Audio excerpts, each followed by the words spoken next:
გამარჯობა.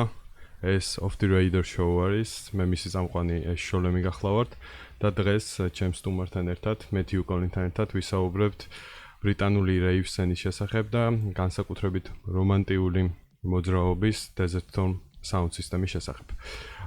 სანამ უშუალოდ ჩვენ სტუმართან ინტერვიუზე გადავალ, პატარა ისტორიით დავიწყებ, რომელიც 1991 წელს დაიწყო Glasgow-ს მიტოვებულ ძველ ქარხანაში, რომელიც Glasgow-ს დასავლეთით მდებარეობდა და ვინმე Keith Robbinson-მა, რომელიც იმ დროისთვის უცნობი ადამიანი იყო სრულიად, ფარტი დააორგანიზა. ფარტიზე მისულ ადამიანებს სადამ ჰუსეინის ფოტო დახვდებოდათ კედელზე ჩამოკიდებული და აღებულ ბილეთში მისი პორტრეტი და უკანა მხარეს წარწერა ან გამარჯვება ან სიკვდილი. სხვადასხვა ადგილებში, ამ სივრცის სხვადასხვა ადგილებში კედელზე შესრულებული ნახატებიც იყო სპარსეთის ყურის ომის შესახებ.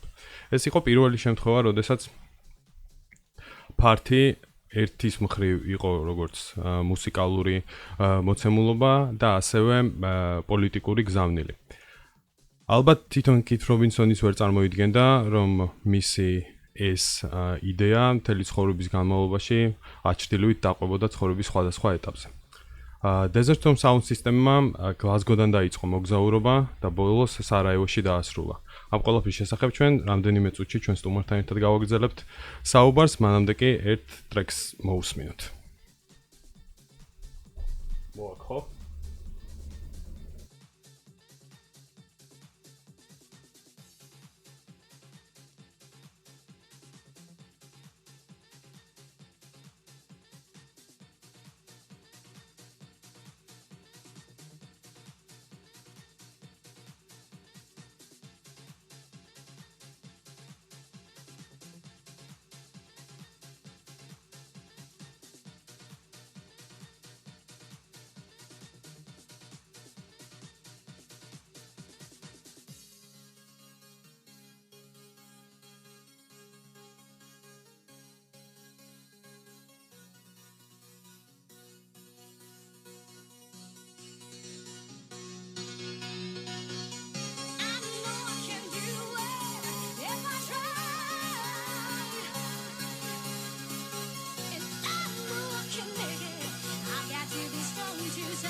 So, we are back.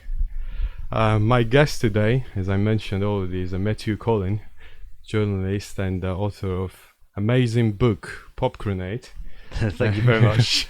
Which was really inspiring for me. Need to mention, Matthew. Let's before we move to our main subject, the Desert Storm Soundsystem and the Keith Robbinson and all this thing. Can you please tell us a little bit more about your book?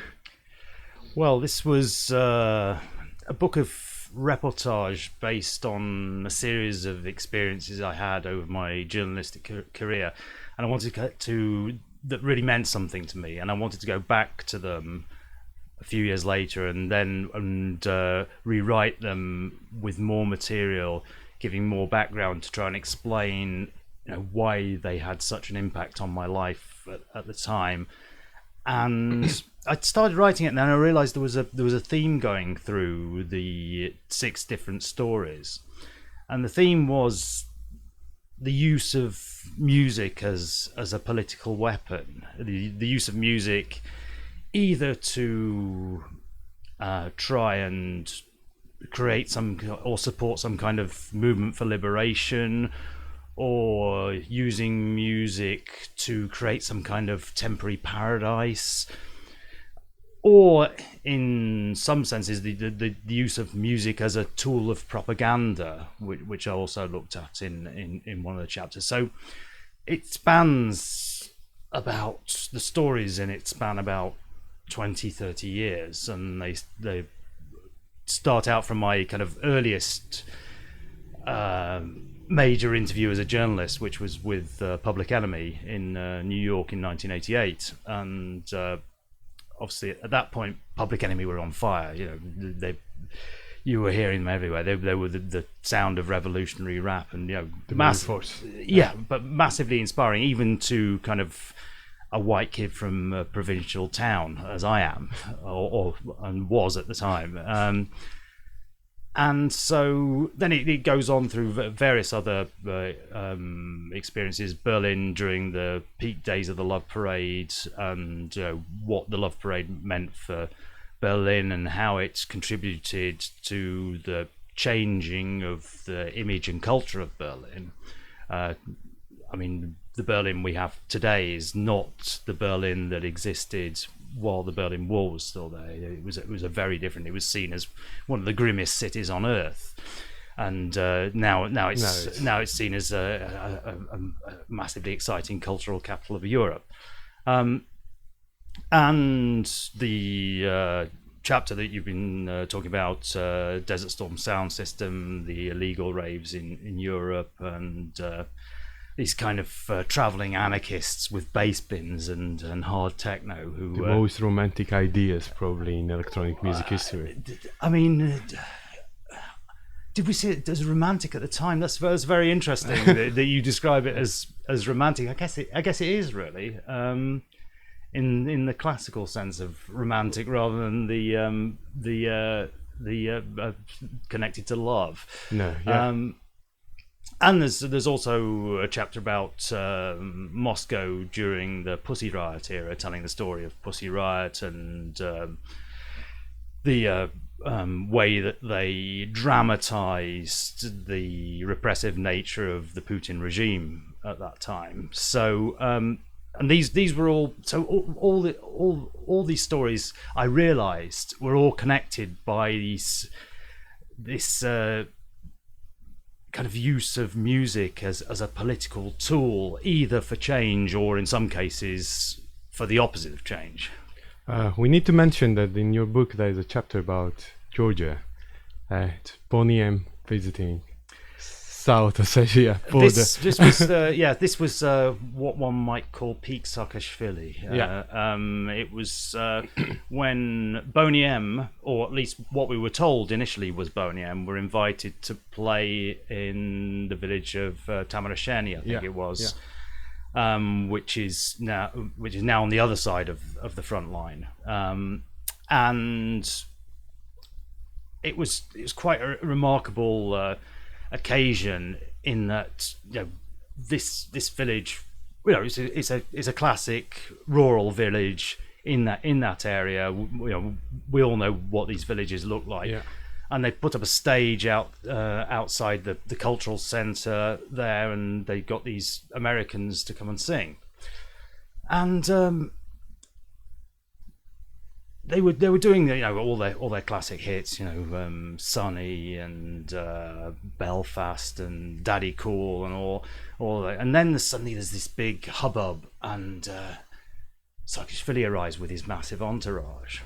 And I'm working there as a journalist for the BBC at the time. I'm doing a report for the BBC. It was one of those quiet news Sundays, and that for some reason it had made it to the 3rd top world headline. Boney M playing in South Ossetia for President Saakashvili. So I think, well, I've got to get a quote from him. So I kind of make my way through his minders, and I ask him. The only thing I can think of, like, what were you thinking of bringing the 70s disco band to play on a front line? The separatist guns are like a kilometre away. What did you think you were doing? And he said to me, I see this as a kind of disco approach to conflict resolution. And I thought, the disco approach to conflict resolution, I've just got the quote of my journalistic career. And he was saying that he wants all the gunmen to jump out of their trenches, throw down their Kalashnikovs, and come across, and we'll all dance together. Wow. I was in shock, obviously. Wow. I mean, for a guy who was good with quotes, this was the best one that he ever gave to me, anyway. I mean, obviously, the end of the story is incredibly sad, because in the war, the village was flattened, ethnically cleansed, houses were looted, they were burned down, and later on they were bulldozed. Definitely wasn't a disco approach. So yes, but sometimes stories that are very exciting at the time sometimes don't always end well, and this was one that ended, well, particularly tragically. Let's listen to one more track, and when we can move to another chapter of our conversation. Ultimate seduction.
seduction, the ultimate seduction, the ultimate seduction, the ultimate seduction, the ultimate seduction.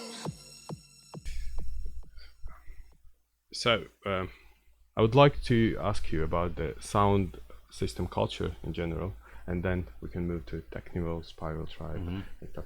What was how did it look like in old days, whole sound system thing, and how all this started? How did they start? Well, this was, if we're talking about these kind of illegal rave sound Yes, yes. systems, some of them came from the acid house scene, the ecstasy scene. They'd been to clubs like the Hacienda in Manchester, or places like that. Some of them came from the more of a counterculture scene. These what used to be called New Age travelers, who would travel around Britain, living this itinerant lifestyle in trucks and buses, and just park up where they could. Kind of New Age hippies, they were also called. So it was.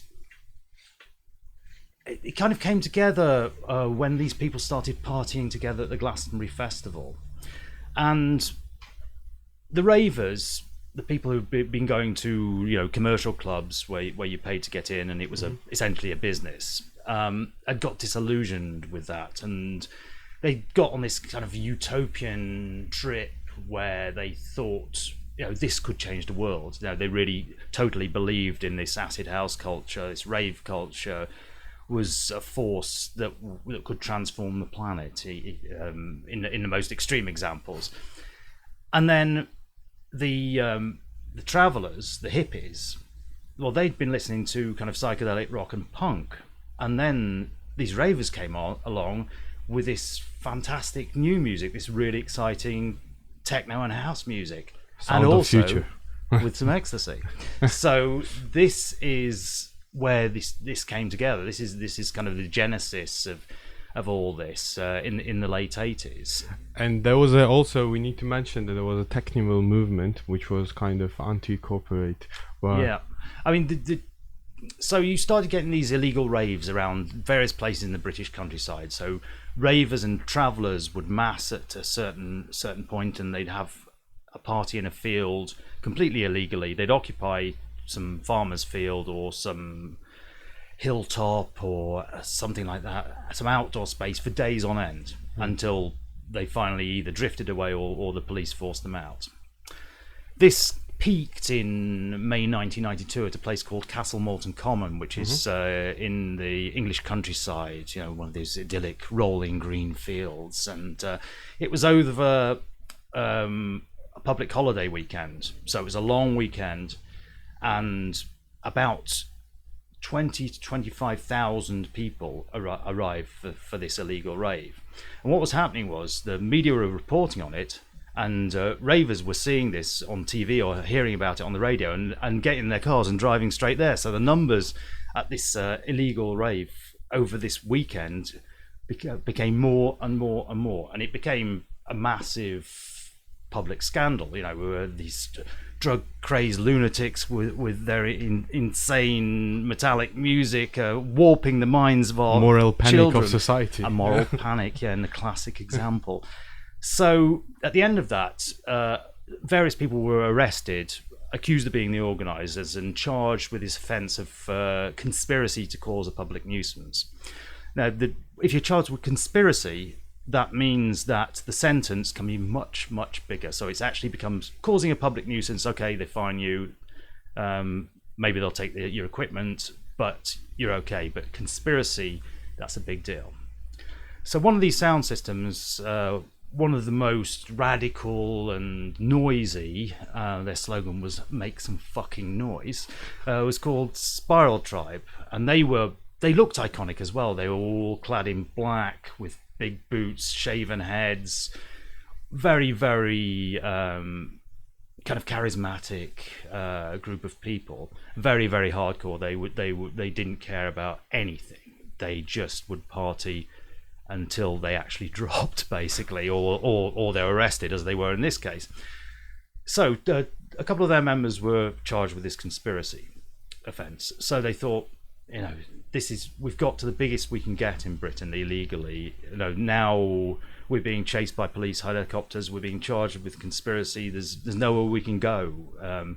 So they moved across to Europe and started what they called a technival, which is a compound word from techno and festival. Yes. And that was in the kind of early mid-90s, and this technical scene still exists today in countries like France. It's still a really big deal. So out of this this biggest ever illegal rave in Britain came this new format, this new idea of illegal parties, but in Europe. I will read a part of Leaflet from Spiral Tribe in 1996. Time capsule. Yeah.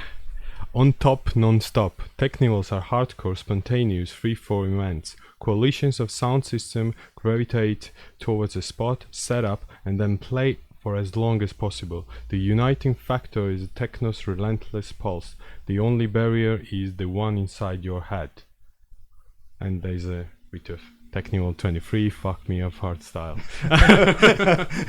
On top, non-stop. That was one of their slogans. There was a kind of obsession with the number 23 as well, right? Yes, there was the number 23 has from people like Aleister Crowley onwards through William Burroughs, Throbbing Gristle, the legendary band 23 Skidoo, of course. There's been this idea of it as a number of significance, and Spiral Tribe also picked up on that. How much they knew about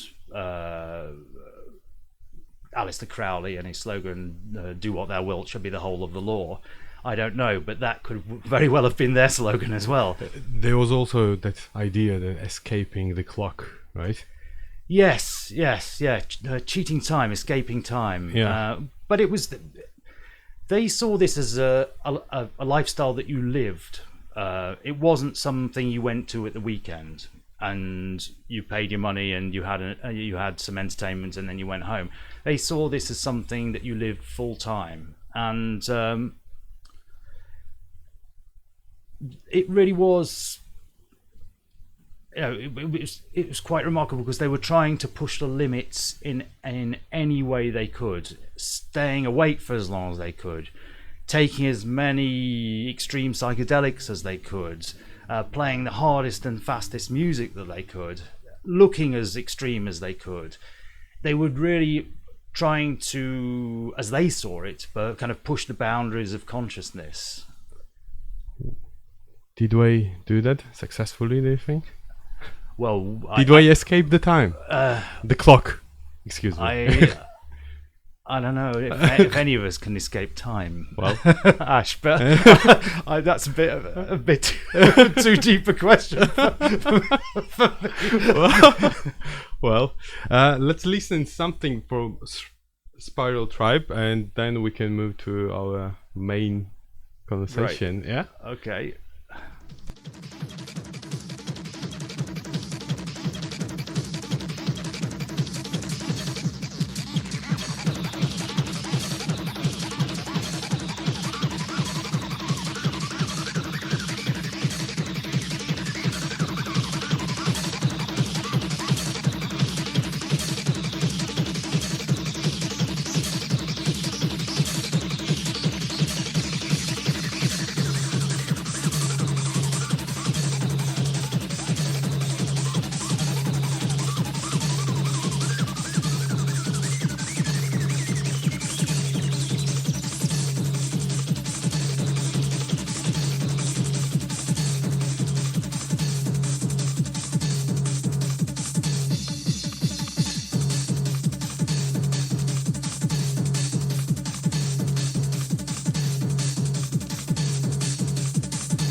That was a Spiral Tribe Excite A 1994.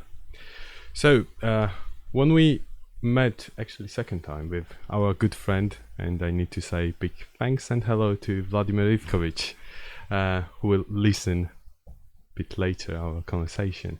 We talked very briefly about Keith Robbinson, and you mentioned that he was one of the most charismatic person you ever met in your life.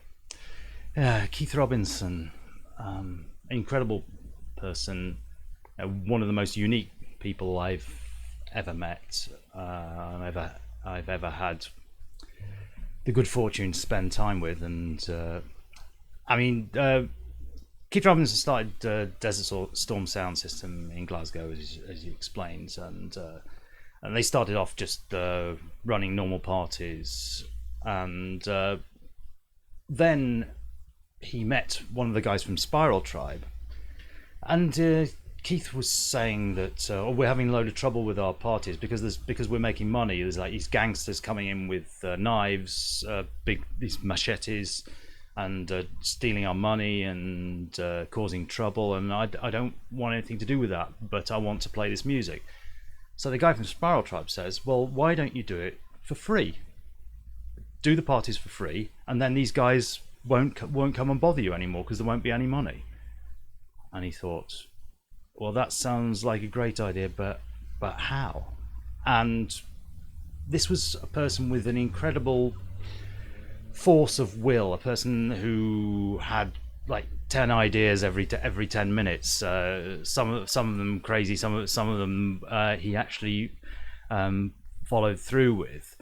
And yeah, they got this sound system together, and they went off on the road doing free parties. And he was another one of these people who wanted to push things to whatever limit he could find. And I think this is why he always got away with things. He never had serious trouble with the police during the sound system days, because people just couldn't understand him. You know, he was like a total maverick. His way of thinking was so unusual that people in authority just couldn't understand him, or couldn't believe that this guy was really thinking about he was going to do this.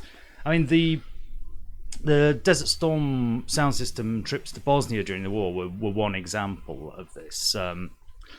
How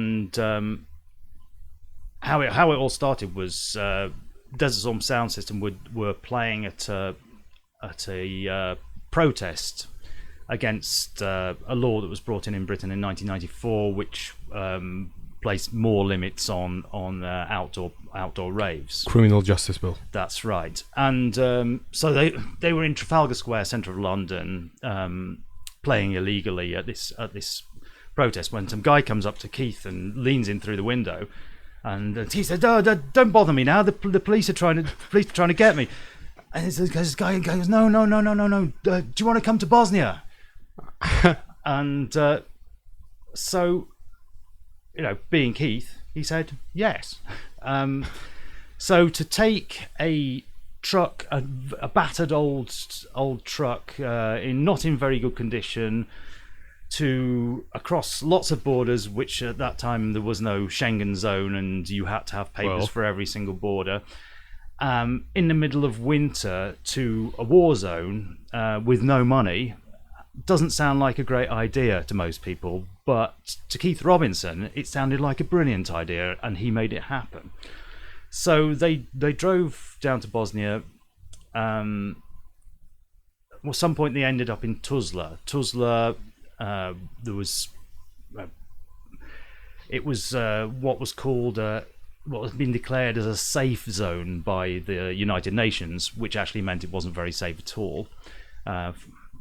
War raging not so far away, and they arrive in Tuzla in this truck that they had. They'd set up the truck so the speakers were mounted. It had a side opening door on the side of the truck, so the speakers were mounted. You could just open the doors of the truck and play immediately, and you could actually drive along wherever you wanted, blasting out techno. So they drove around the streets of Tuzla, which is a small Bosnian industrial town, blaring out this music, and eventually they find some place where they can set up and play. So they start playing. They've got some lights and music, and then some soldiers come up to them and say, "We've got a message from the commander," and that's from the local Bosnian army commander who's spending most of his time at war with the Bosnian Serb forces. So the commander says, "Can you turn the music up and the lights down?" And Keith thinking, like, surely that should be the other way round. You should turn the music down and turn the lights up. No. You don't understand. Turn the music up and the lights down. Obviously, because it could attract the lights could attract fire. So they set up and they're blasting away this techno, and all these Bosnians who, you know, what's happened in Tuzla during the period of the war, culturally absolutely nothing, and they all start coming out and dancing, and they're like drinking and going crazy with Kalashnikovs, and then they've also got guns, so they also start firing off. And there was one specific song that they played called bang of the drums. To the beat of the drum, and at one point the song goes, to the beat of the drum, bang, to the beat of the drum, bang bang, and you know, guess what happened at those bangs? People were firing off their Kalashnikovs. So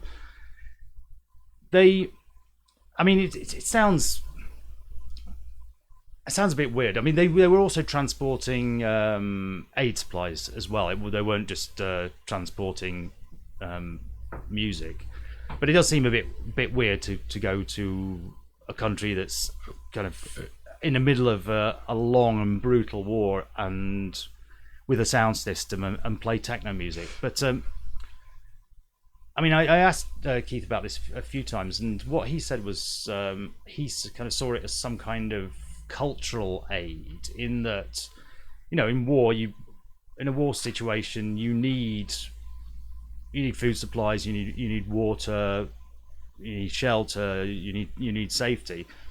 But does the rest of your life kind of stops? You've got nothing happens culturally. Nothing new happens in terms of music. There is no entertainment. And he saw himself as someone who was willing to cross borders, and definitely at a considerable amount of risk to actually do this. And it's interesting that years later I was talking to a DJ in Sarajevo who was very young at this time, but she was telling me that this visit of Desert Storm, when they also went to Sarajevo and various other cities, I think by the end of the war they played in about, over 3 or 4 trips to Bosnia, they played in about 20 cities. And in Slovenia as well, right?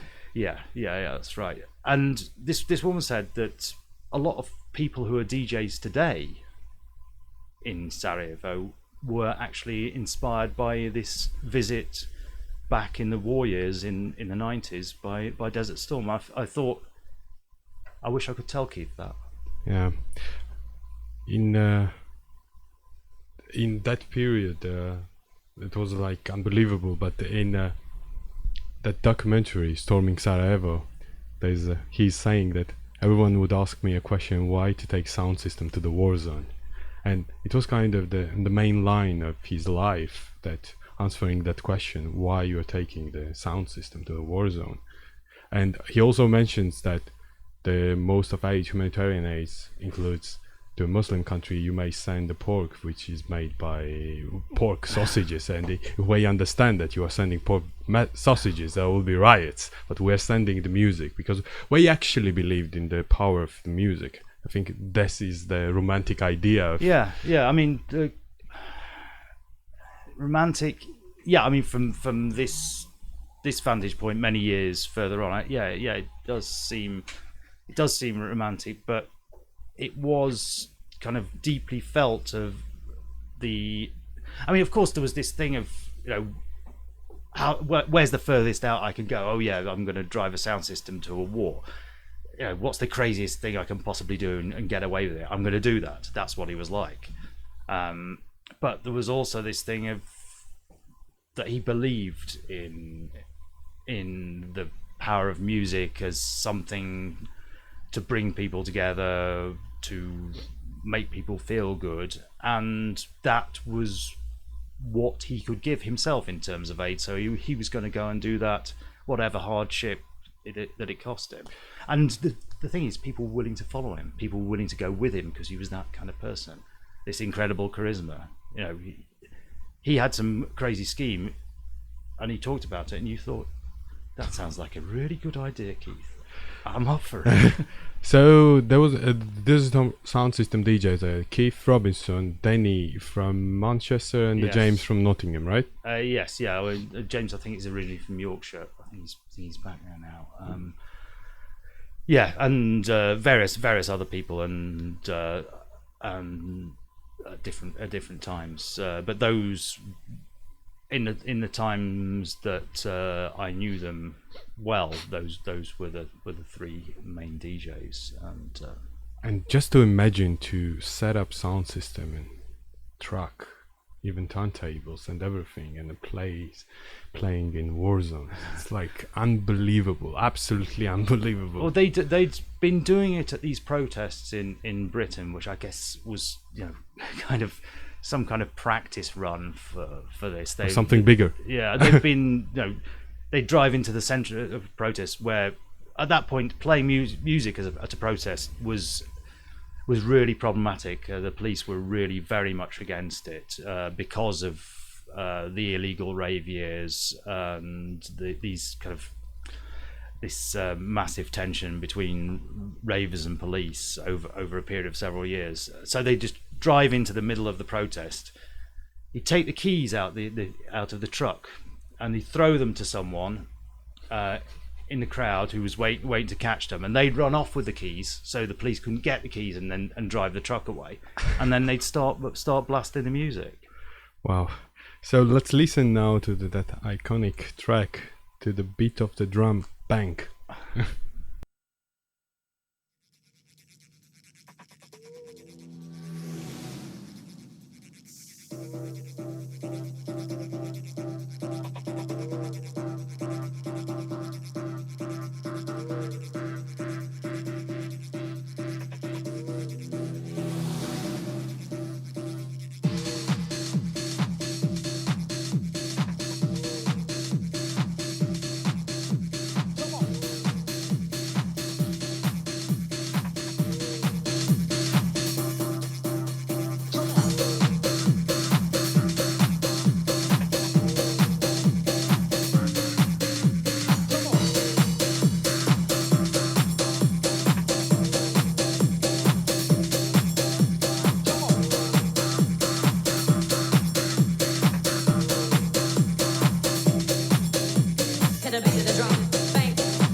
To the beat of the drum.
In the beginning of the documentary, Storming Sarajevo, there is a short introduction that British collective Desert Storm Soundsystem started to make in Paris and try to raise money for Bosnia.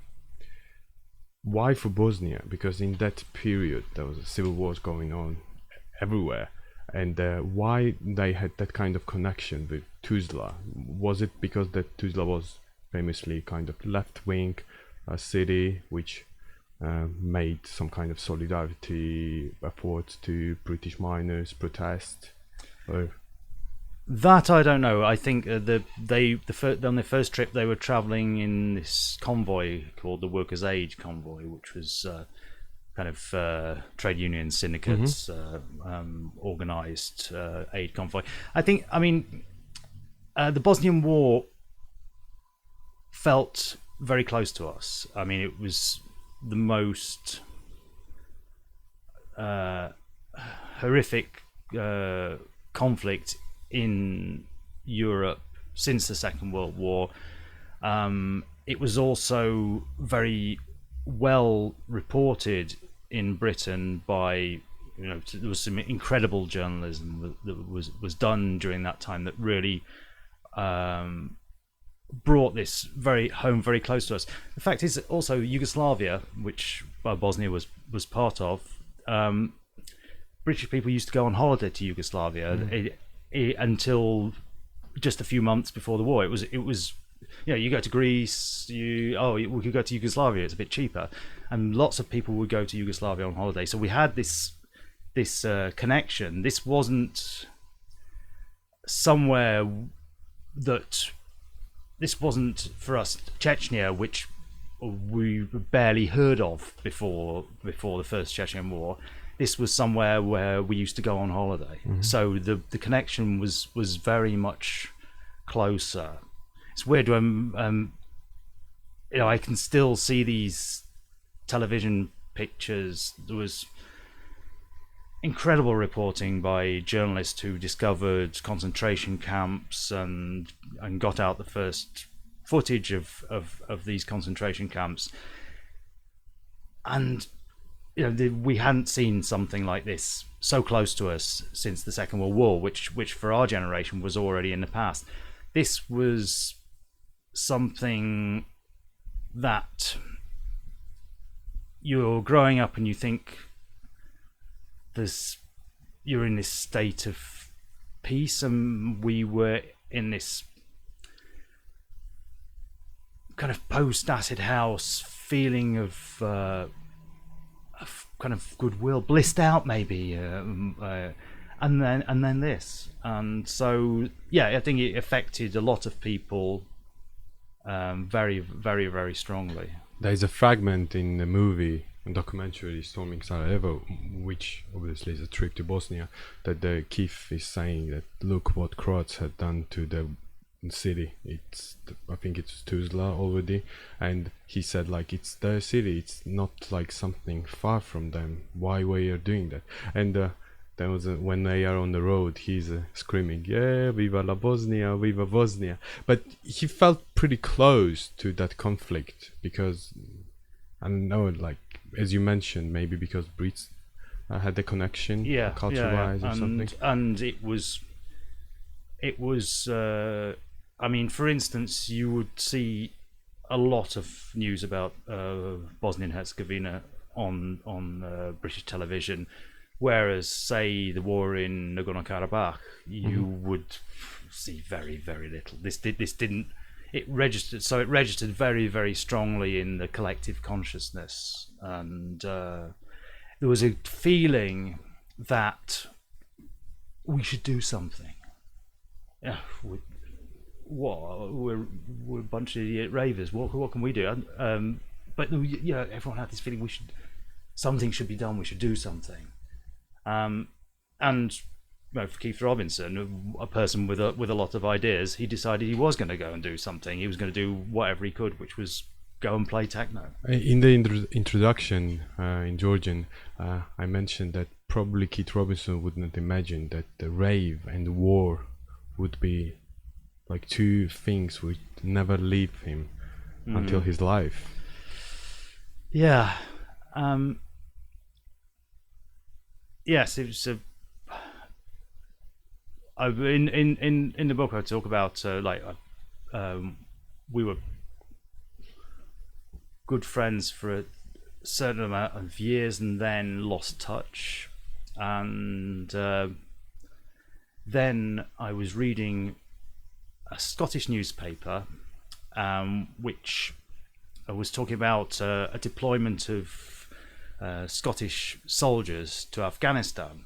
And there was interviews with these, like a couple of teenage soldiers saying, "Oh, I don't really know what to expect out there. Well, if something happens to me, well, it happens." And then there was a third person quoted in this article, and he said he was going there because he believed in the cause. He believed that our way of life and society were under threat, and he felt he had to do something about it. And I looked at it and I saw the name Keith Robbinson, and I thought, that can't be, can it? And then I saw the next line, I want to experience something new. And then I realized that's him. And what had happened was, with sound systems and dance music scenes, things sometimes like turn bad. People argue, they fall out. You're living and working together really closely, and suddenly it goes wrong and things fall apart. So things have fallen apart for him somewhere on a traveller's campsite in the south of France, and so he'd gone back to his mother's place. She lived in southern Scotland, and he decided to join the Territorial Army. Now, the Territorial Army is like a part-time army that you can join in Britain. You're kind of a weekend soldier. Not every weekend, but he began to take it more seriously. He joined the regiment. He became a British Army soldier, and I was like, Keith Robbinson, the techno rebel, is going to fight as a British Army soldier in the war in Afghanistan. I was shocked. But the way he explained it was, again, it was in terms of what he felt was right. He really thought that the values that he believed in were under threat from the Taliban, and that he should do something about it. And what could he do? He could join the British Army and go and fight in Helmand province, which was one of the most turbulent and dangerous places on earth at that time. I don't know if you've seen the film Restrepo, the documentary. No. Incredible story about outposts in Helmand province and how they continually under fire from these Taliban insurgents. So and then the next thing I saw was a photo on Facebook, and he posted like he's in this kind of shell hole full of water. He's got half his uniform on, bare chest, helmet, gun, and a cigarette hanging out of his mouth, just looking exactly like Keith Robinson at a rave. Well, he really went and did it. And he was saying that one thing he said was that he was talking about in one place they were building a skateboard park so little boys and girls could go and skateboard, and which they hadn't been allowed to do when the Taliban were in power. And he was saying it's things like that made me want to go and fight in Afghanistan. Although he did add that a few weeks later a suicide bomber blew up the skate park and all the children. So I think he did have a sense of that this wasn't one of those conflicts that can be won in the same way. Of course, like all his kind of anarchist left-wing sound system mates were absolutely shocked by this. Why are you going to join not just the establishment but the British bloody army? I mean, they're absolutely. But he was one of those characters that's just. They were still his friends, but he had his point of view, and he wasn't. He definitely was not afraid of changes, even radical changes. No. So he served several tours, a few in this Helmand province, which was. He didn't talk much about it, but I think this was quite scary, even for someone like him. And became Lance Corporal, I think, in the end, before he finally quit the army. I think about 2014-15. Yeah, after 7 years, as I remember. Several tours of duty, though. Yeah, this wasn't just joining up as a weekend soldier. Well, that's how it started, but it ended up in a bomb crater in Afghanistan, being shot at by the Taliban. We have here the first record of Desert Storm Soundsystem, released on a legendary Soma Records, before we went to hardcore side of electronic music. Yeah, it's well, it's kind of like that to the beat of a drum. It's a bit of a period piece. It's very much of its time, but it's still quite nice. Let's put it, listen, and then continue. Yep. But which side? I don't. Any prefer to? A, but which one's A? It should be this one, no? It will be on the. Yeah, it should be A.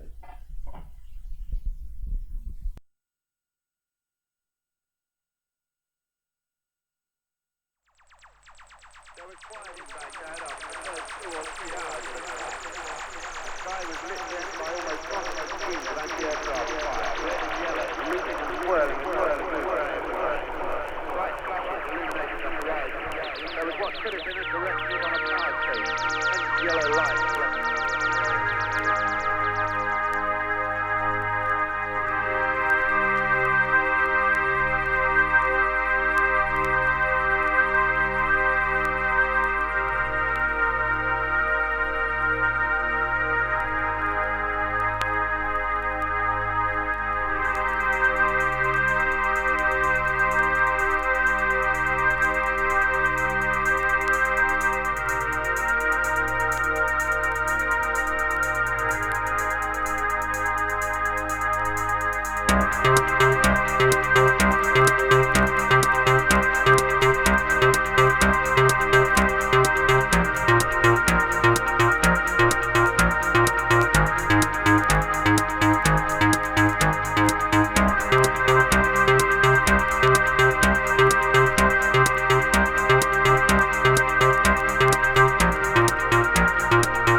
That was the track from the legendary record released on summer from Desert Storm Soundsystem before we went to the hardcore side. That's right, yeah. I remember there was also one pretty unusual story about two kids, or Keith Robbinson and the Desert Storm Soundsystem collective, took from Bosnia, I believe. Yes. They on one of their trips, there was like kids used to hang around, like asking for cigarettes or whatever. The kids in the war had nothing, so yeah, they used to hang around the sound system. But apparently, these two kids were much brighter than and were much more interested in actually what this sound system thing was. What were these decks? What's this equipment? And they would do a bit of translating for the sound system guys and help out with how do you get here from here to there, and what's that front line over there that you might have to cross. And they asked the Desert Storm guys to take them back to Britain with them. Okay, it's the Bosnian War. They were asking some aid worker people, well, what do you think about this idea? And they're saying, do not do that. There's a war on. They could be shot at. But if you cross the wrong checkpoint and meet the wrong militia, these kids could be shot. Yeah. But these are headstrong techno sound system guys, so they took them, and somehow, as I said before, there was no Schengen then. Every country had its border, and you had to cross all those borders. Somehow they got them from Bosnia across all of these borders, Eastern and Central Europe, back to Britain. And one of them became kind of like a part-time DJ with the crew. The other one, kind of after a while, missed Bosnia and went back to his home country. But yeah, I mean, is that an insane thing to do, or is it like an act of a humanitarian act? I don't know. That's really unusual. Yeah, it's definitely insane. Yeah. But so yeah, but that was what they were like. They were willing to take incredible risks. That, I mean, certainly in the context of dance music culture, this is above and beyond what is normal completely. So yeah, that was in 1995 or 6, after peace agreement, we finally reached Sarajevo. Yeah, that's right. Yeah, and with Spiral Tribe, who went with them and we made that famous rave at Ebola Club. Ebola, yes, yeah. And that was, I mean, even though the ceasefire agreement, the peace agreement had been signed, there was still certain random shootings. There's certain groups of fighters weren't happy with the terms of the peace agreement, so there was still shooting. So there was still a curfew. So they did this party in the Ebola Club, and everyone had to be locked in from curfew time until 5 o'clock in the morning, when they could be let out again. Because you could be shot by sniper. You need to run before you reach that entrance, if I remember that correctly, right? Yeah, well, it was, I mean, the thing about Sarajevo is, like Tbilisi, it's a city with the river runs down the middle, and there's big hills on the other side. So sniper positions were and shelling positions were up on the hills. So if you're in the city centre, it's quite dangerous. It was a pretty long raving in a war zone at the Polo Club, right? Yeah, I mean there was also a rock scene going on. There was also the people trying to do theatre. People were just trying to do what they could to survive, not just materially survive, but to mentally survive. And it is that thing of you need food and you need water and please let us have some electricity. But you also need something to feed your mind, so you can continue to consider yourself human. I remember, if I'm not mistaken, Keith was saying that when your granny is dead, your brothers are dead, everyone around you is dead, and that these people are coming from UK or somewhere else just to play or give you a party. Maybe it's not that bad in the end. So that was the kind of the main idea behind giving them a little bit of joy. Yes, that's right. And they were they were the only ones mad enough to do it as well. In the end, the only ones mad enough to do it were these techno sound system crazies. Do you think? Well, it was obviously such a selfless movement, because I cannot imagine being a selfish guy and going to. But maybe, Ash, that's not your idea of fun. Well, Putting yourself up against. I cannot talk much about it. Against the most impossible odds and trying to make something good come out. You're obviously not a person who likes playing with danger in that case. But do you think that we may see in the future that kind of movement according to the modern electronic music scene? Do you see that kind of place for that, room to? I think there will always be idealists. There will always be dreamers. There will always be people who want to make the impossible possible by any means necessary. What form it will take is sounds really optimistic.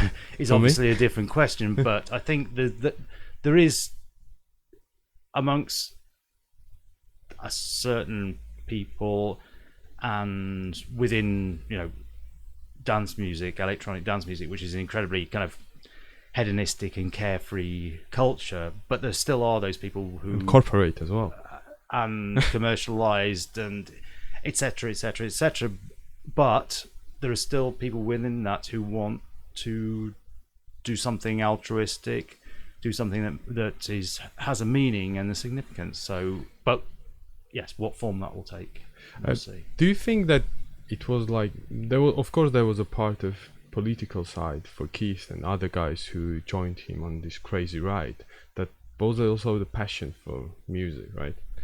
Yeah, exactly. That it was like the mix, right? It was not only political movement or no. It was all about playing the music for as long and as loud as possible. That's what it was about.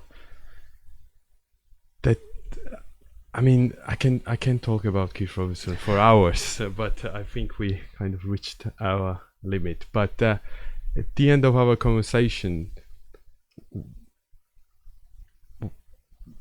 let's talk a bit about his mysterious death, because we don't know much about him. Well, Keith died in 2016, and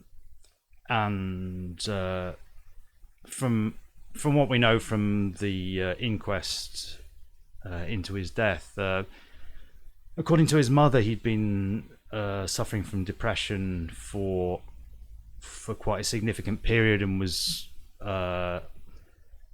living somewhere in London on his own, and he'd had some kind of altercation or some stressful disagreement with someone, and he'd gone down to the River Thames, and somehow this is what is really not clear. Somehow he ends up either jumping or walking into the River Thames and drowning. I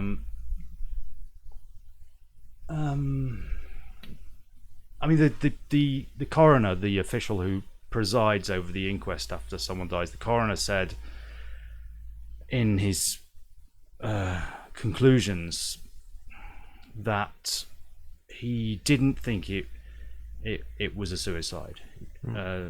This is the official ruling on this case, that it wasn't suicide. He said that Keith was a person who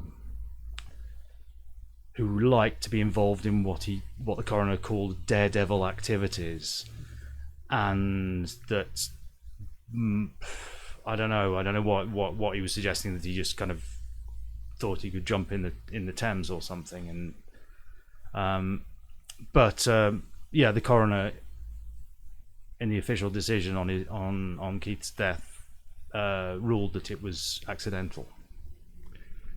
This story can show us many things, but one of the key points for me is that music sometimes, or most of times, can do much more than any political organization in the whole world. Thank you so much for joining me. Well, thank you very much. It was absolute pleasure. I'm actually feeling quite emotional, and I'm glad we're at the end because I think I might have to go and cry. Oh, let's play another side of our record. Thank you so much. დიდი მადლობა ყურადღებისთვის და ჩვენ ერთ თვეში შევხვდებით სხვა თემით Mutant Radio-ს ეთერში. მადლობთ.